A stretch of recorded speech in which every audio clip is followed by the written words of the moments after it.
Now is your opportunity to take part in an exciting raffle where you stand a chance to experience the magic yourself, and even more interesting, you can also stand a chance to win a glance-enabled smartphone. So to tell you more about it, ladies and gentlemen, let's welcome our moderator for the session, Ms. Vasudha Agarwal, SVP and GM Consumer Platform Advertising, InMobi. Welcome, Vasudha. And joining her today, we have Ms. Sneha John, Director Marketing, Swiggy. Mr. Steve Vinod, Senior Marketing Manager, Sales Marketing Lead, Meesho. Mr. Deeptha Kirti Chaudhary, VP Marketing, Bajaj Auto. And last but not the least, we have Mr. Atul Sharma, Media Lead, Inswa Coca-Cola Company. Okay, so ladies and gentlemen, let's please put our hands together and welcome our panelists for this very important discussion. Thank you so much for joining us. Thank you.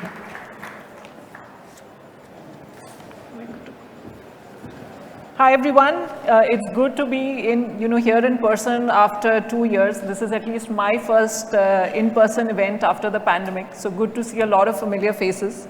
The topic that we're covering in today's panel, and very interesting hybrid panel today, is why the lock screen is the next big thing for brands. We have a very power-packed panel today across some of the leading brands. I'm Vasudha. I lead the consumer platform advertising business for InMobi. And let's dive into the introductions of the panel. Steve, you want us to go? Let's start with the virtual ones. Sure, let's go with the virtual ones. Sneha. Sure. Hi, everybody. I hope, sorry to start with the cliched Zoom dialogue, but I hope you all can hear me well. I'm Sneha. I'm part of Swiggy. I handle brand marketing and social media for the food delivery business at Swiggy. Really excited to be on the panel. Welcome, Sneha. Deepto? Hi, I am Deepto Kirti Chaudhary. I work with Bajaj Auto as part of the central marketing unit, and I look after all the marketing functions like media, Corpcom, PR, research and insights. Glad to be here. Welcome, Deepto. Atul? Hi. First of all, thank you for having me over. My name is Atul, and I've spent about 20 years in media, working with agencies, publishers, and now on the marketing side with Coca-Cola. I've been strategizing the evolution of media from days when you only had probably just print and television to days when you got multi-platforms and sub-platforms, multiple metrics. So that's me. Great, and back to you, Steve. Firstly, I think everyone's been thanking MMA for putting this together. So thank you guys. A lot of familiar faces. Good to connect with you guys offline. A few more connections to make. Hi, my name is Steve.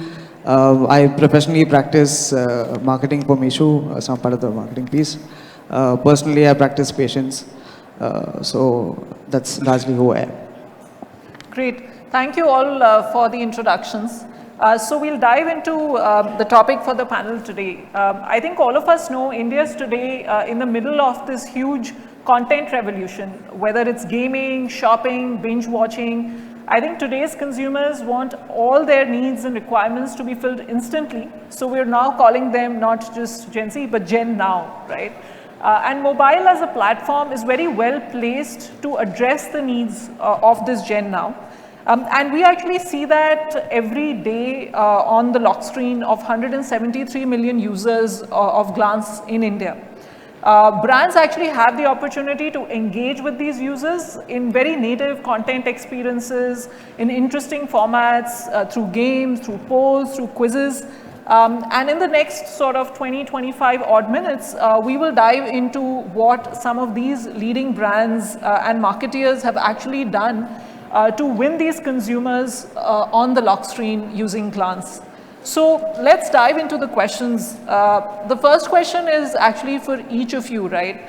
That with the 800 million internet smartphone user base in India, how are you thinking about your brand, and how are you rethinking now about mobile marketing maturity when it comes to connecting with these Gen Now consumers? Maybe Steve, you could start? Yeah, sure, absolutely. So all of the experience, I think, like you rightly mentioned, it's been mobile maturity. I think it's been a journey for all of us to understand and adapt. We've thought of a lot of new possibilities. The way that I would actually think about this is how many possibilities and opportunities can you create with your consumer? And considering the number that you quoted, which is 800 million. So it's about making those connections and those opportunities when you can, and the right kind of touch points. And I think all of us in some part and form and shape are still practicing and trying to understand what actually works and what doesn't. Just trying to find that method of the madness, I think. It's going to be a journey, like I said. I think we'll metamorph into much larger opportunities for marketers.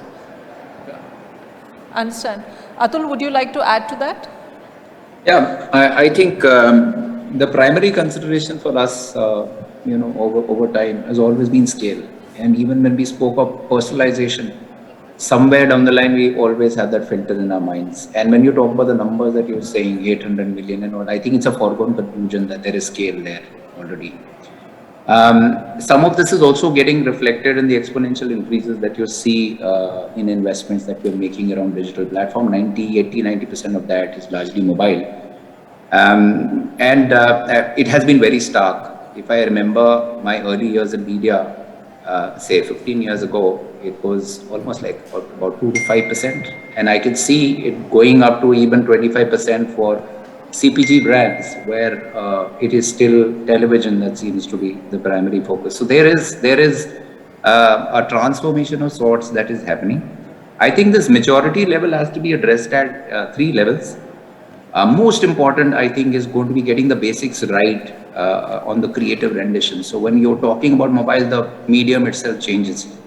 So whatever you're going to be doing has to be mobile first, and therefore it has to be around the UX, UI of the platform that you are going to be addressing, because what works elsewhere may not work here. That's part one.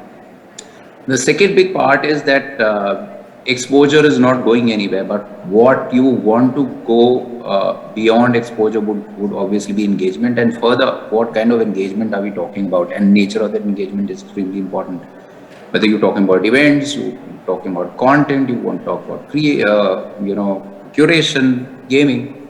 So that's the second level. And the third most important level, which is for us to cover, and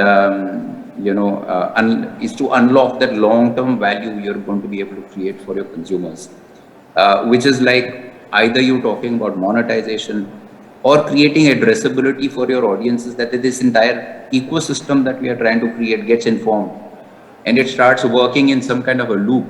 So I think these are the 3 stages that we think we need to straddle to kind of get where we want to get.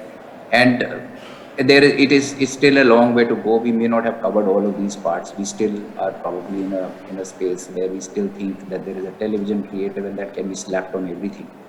It's something that a challenge that I faced both as a planner on the other side when I was at the agency, and even convincing its internal stakeholders is still a long way to go. So that's what how we envision all of this is working. Sure. And Sneha, how are you guys thinking about this at Swiggy, about the whole mobile marketing maturity aspect for your brand? Yeah, so I was just trying to think deeply about like how has it changed, because we are at the end of the day an internal product, right? We've always been deploying mobile marketing. I've been trying to think about like what has changed over the last few years. I think the first starting point is essentially the objective that we go after, right? And it also has a lot to do with the brand life cycle. Every brand will initially start off with looking at acquisition and awareness creation. Needless to say, being an internal product, I think it's plain math that we need to be at the right platform. I think increasingly and very soon at Swiggy, we've also realized the other side, which is re-engagement and retention, being a very, very key pillar to a sustainable business. And that's another major lever for where we deploy a lot of mobile marketing to make sure that we bring back our consumers and thereby build brand stickiness and affinity, right? So I think the fact that being able to straddle both these objectives with the right right deployments of media is very, very critical. The second clear change, like Atul mentioned, is creative strategy. I think the number that we know, the Gen Z attention span of 8 seconds, where they are also being targeted with a barrage of information, I think it's very, very critical. I think it was always it was always clear and critical that creatives need to be clutter breaking. I think in today's world, it's almost imperative, right? So I think that part has changed, and gone are the days where you slap a 16:9 creative into different apps and put it everywhere. I think we need to rethink about how does today's generation engage? Like, for example, memes, GIFs. All of these are grammar at this point, like emoticons, etc., and they blend really well into the mobile marketing ecosystem. I think that's the large change that we've already, in some way or form, affected. The third essentially is the media placements, right? In terms of, if we look at media consumption habits, again for Gen Z, like the top passion points lie in music, they lie in gaming, they lie in content, all of which are very heavily skewed on the mobile ecosystem. So when you know that, today's generation is spending like upwards of 3.5 hours on the mobile, on social media, I think it's again like written, it's very clear in writing that we need to be able to speak to these consumers in a contextual and, like Atul mentioned, the very important part, in a scalable manner. So I think these are the three things that I've seen change over the last few years. Yeah. Got it. And auto, of course, is a very different vertical. So, Deepto, how are you guys thinking about mobile marketing maturity and connecting with Gen Now customers? Yeah, I think most of the elements of mobile marketing have been covered by the previous speakers.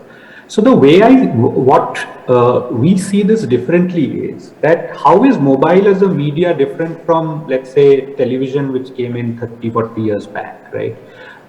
Because there would have been a similar question sometime in the mid-80s which have come, that how do you handle this new animal called television, right? Or for that matter, FM radio, which came after that, and internet, which came after that, and so on.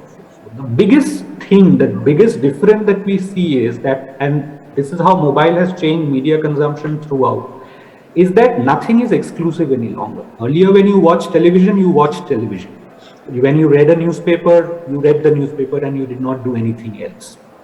Now, when you have a mobile is the second layer to everything, or the first layer, and there is something else. So when you are on your mobile, when you are watching television, you might still be doing something on your phone. When you read something interesting on a newspaper or see an interesting ad in the paper, you will pick up your mobile phone to do the next set of things to satiate your curiosity or something. So I feel that this is an important piece, that the attention is no longer exclusive, that we have moved from a point where we say that you now consume X media, saying that there are XYZ media bombarding you, and the customer is kind of picking and choosing from multiple things. So therefore, one of the very key aspects of mobile marketing, we feel, which captures how the creative strategy is, how the media strategy is, that we have to cut the clutter and speak to the consumer in a very simple term,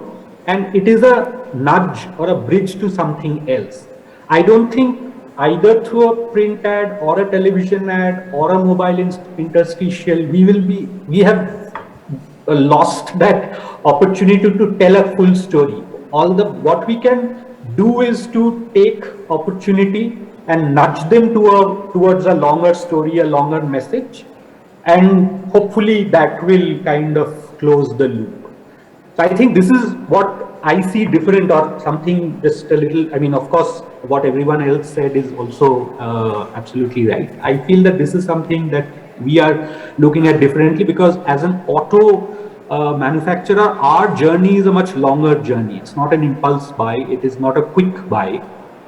So therefore, we have to see that mobile as a sort of a bridge going from point A to point B, which is hopefully a little down the purchase funnel. Got it. And I think you make a very interesting point, which brings me to the next question, right? That since consumers are really being bombarded by so much of, for example, content, attention spans are lower, then how do you design campaigns which are meeting your objectives end to end, right? Which is awareness, consideration, and then even acquisition and, let's say, transaction, right? So Steve, maybe a question for you, right? That how do you use the Lockscreen, for example, to really serve both objectives of branding and say performance? Yeah, sure. So I think I think some parts we've already spoken of. It's about utilizing that opportunity. And Lockscreen, of course, is there as a screen. The vastness of consumers, I think it already exists. How do you make this interesting, right? Or we're always in this addressing state of how do we break down problem statements for different parts of the funnel? Most questions that we start from is how much branding, how much performance. It's an innate question that every marketer has in the mind today. I think there's no right mix. There's only right outputs as long as your inputs are planned.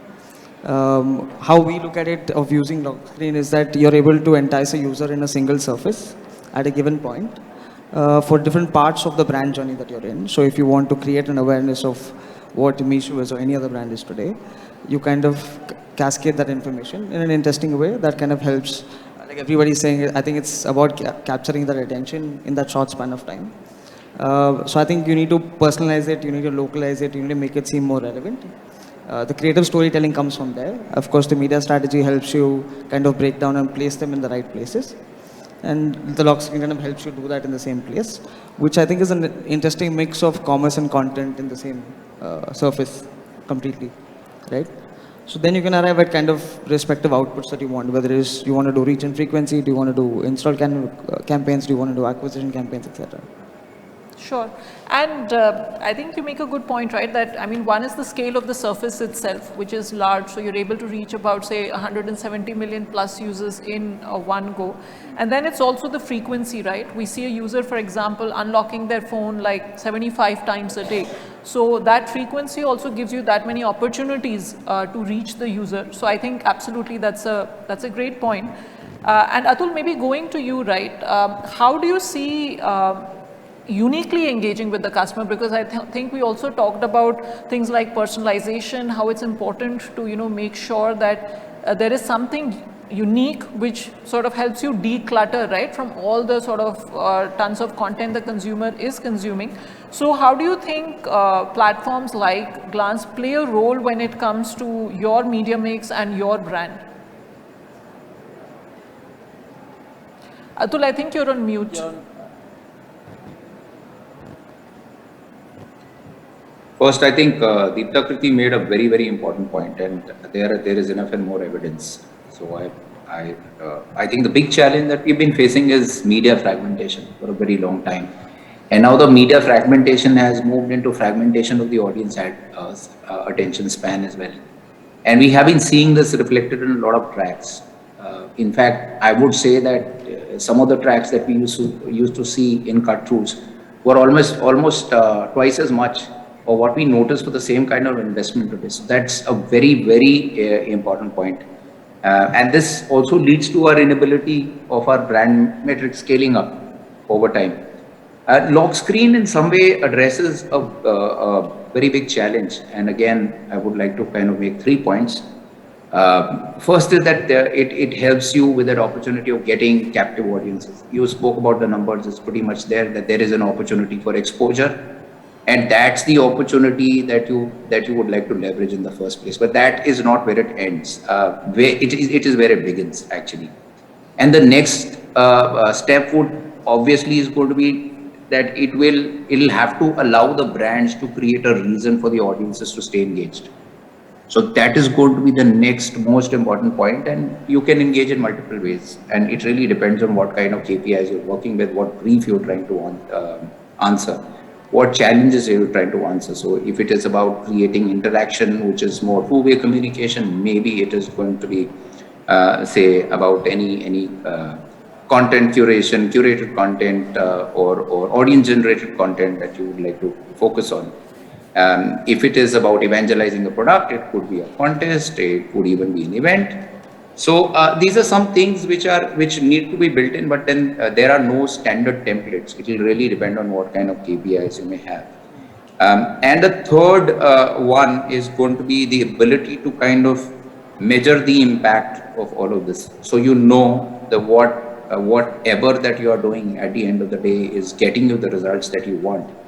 And that primarily has been the biggest challenge, that for the same money today, you aren't getting the kind of attention spans that you want. And it's going to only become worse from here on. I don't see it improving.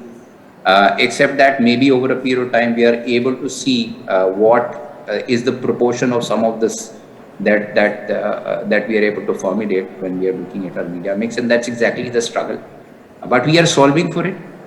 Truth be told, so far some of the plans that we normally do, we end up creating multiple different platforms in one go, and sufficiency is a big part of what you're going to get at the end of the day. So it's very imperative for brands to look at sufficiency. It's very important for us to kind of make sure that if you are going to be on a platform such as Glance, you are able to leverage it to the best possible way and not go in too many different directions. So I think these are some things that we are thinking about to be able to address this challenge. Yeah. And Sneha and Deepto, would you like to add maybe an example of how, each of you, how your brand has leveraged Glance to either engage or acquire users, whatever objectives you might have had, because you've been early adopters on the Glance platform? Sneha, you can maybe add. Sure.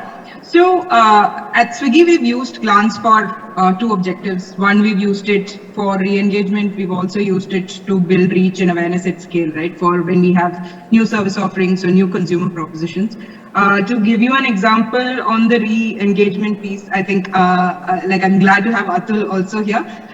We're lucky to be in an impulse-driven category, like food very specifically is an impulse-driven category. So if I show you, like we know that if I show you like a nice juicy image of a burger or like a cola drink, a fizzy cola drink being poured, an ASMR ad, so we know that it creates immediate, impulses and needs. So in that space, I think we do use it to build re-engagement. So again, like specifically for food delivery, we have at the very least 3 instances where food delivery is relevant to a consumer, right? Like whether they can order in any one of these meals from Swiggy.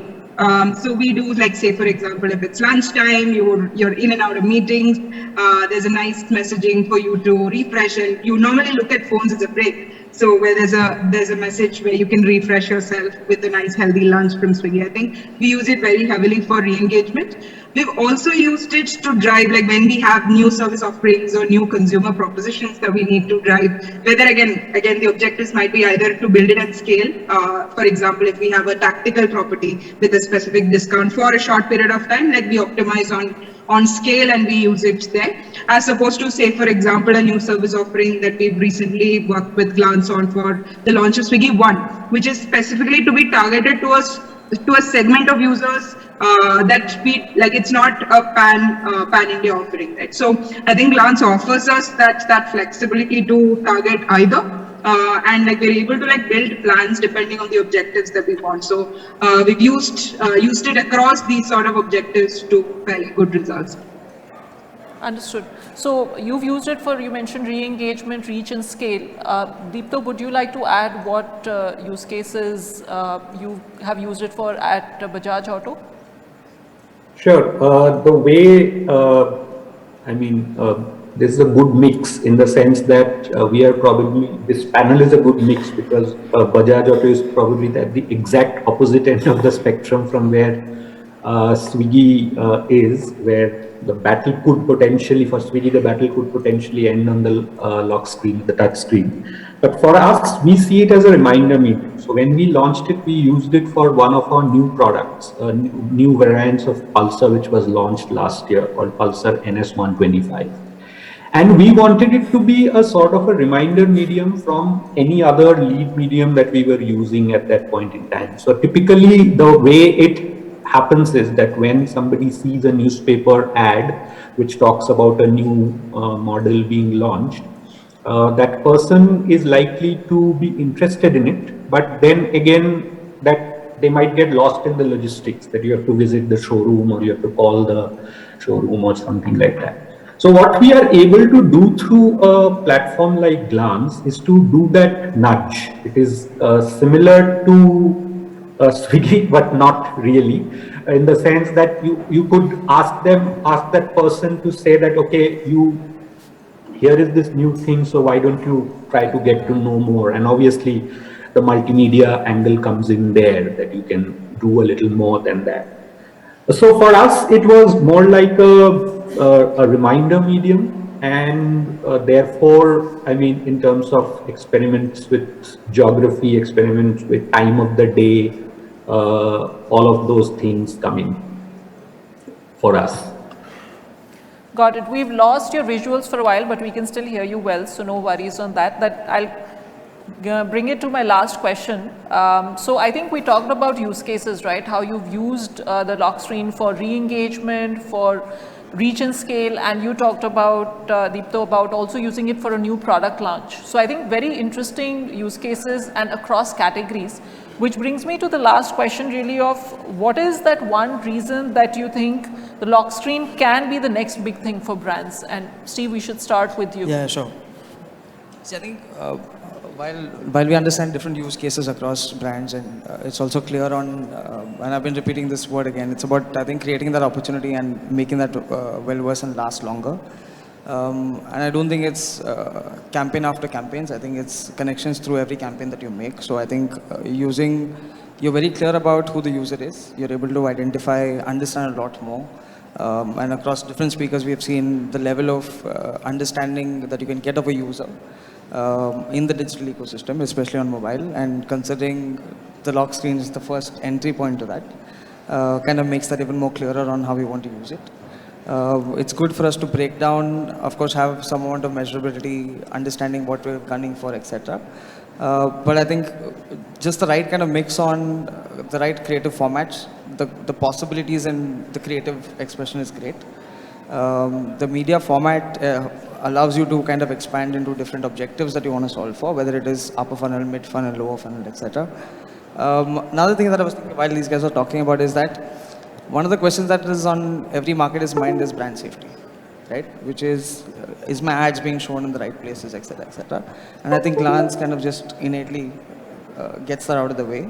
So you're easily able to get to the user upfront, right there, and kind of build those possibilities over the course of time. The rest is all, like use case for Swiggy is different, for Misho it's different, for Bajaj it's different, etc. But I think creating those over and over again kind of builds that story for us. Absolutely. No, I think you make a great point, especially around the brand safety element, right?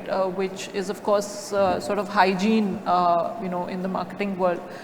Anything else that you would like to add, Sneha, Deepto, or Atul, before we wind up? Why you think, Lockscreen is the next big thing for brands? I could go first. I think the opportunity lies in the versatility of the product, because it's a tech product. There is no end to which direction you can expand it in. And that perhaps is the biggest strength of this product. So it's important for people to look at some of these products more like an ecosystem as opposed to just a platform. So the moment you're going to look at it as a platform, you will use it as such. When the only way you're going to be able to expand into, unlocking the full value of something like Glance is to start seeing it as an ecosystem, and how do you kind of bring that entire loop together in one place. So that's where it is. That's the strength of the platform. Sneha, Deepto, anything to add? I think Atul made a great point, because there's brand safety. We're also bringing the whole ecosystem of now gaming and video and live experiences for users on the platform, right? And of course, as that evolves, that creates new opportunities for marketers. So anything that you might want to add on how you see it as a brand or a marketer? So specifically on Swiggy, I think for us, like just for Swiggy, as in terms of penetration, there is again like a whole world for us left to cover. We are in urban India, we're somewhere around 15 to 17% penetration. So even from being able to reach people at scale, it is definitely going to be important. And Lockscreen offers a great captive, again, like Atul said, it provides reach at scale in a captive manner, which will obviously be very, very useful for us. But very recently, I'd like to add one point, which is something that I read very recently. It's not a superpower if it can't be used for evil, right? So I think it's important that we use it in a manner that that is also meaningful for consumers, especially with e-learning and all of these up on the rise. I think it is the brand's publisher's job as well as the brand's role to make sure that we use it in a good manner for to build like meaningful relationships with brands, because authenticity is key. I don't think we should do it for the stunt of it. I think we should do it for like so that we all grow together as a brand as well as a community. So that's just one point that I was mulling over, and I thought would be important to put out, and a responsibility on all of us as well. Sure. Just the last bit, which I feel is, or what I see a little differently or a little more to what has already been said. It is like saying that the next big thing, the only thing really is the consumer, how to get the consumer attention in a meaningful, engaging, sustained manner. Atul talked about media fragmentation. And he said it's getting worse. The way many, let's say some of the younger consumers see it is that they are seeing it as getting better.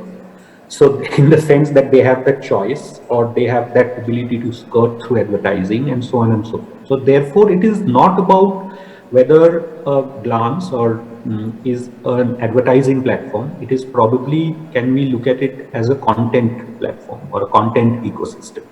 Because here is a sobering thought. My daughter is 11 years old. She hasn't seen an ad in her life. And I'm exaggerating, but only by a small bit.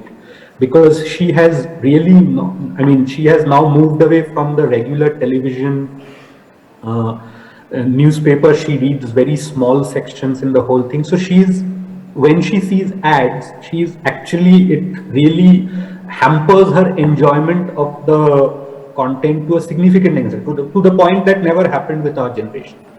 And this is going to get bigger, and this is going to be a thing, an even bigger thing. So therefore, if we are able to build it as a content ecosystem, both us as advertisers as well as you as the platform owners, if we are able to bring in the creativity as a multiplier, that it is not about just throwing a message at the consumer, but getting them to do something which leads on to something and then kind of hooks them in, I think we'll be able to make the next big thing.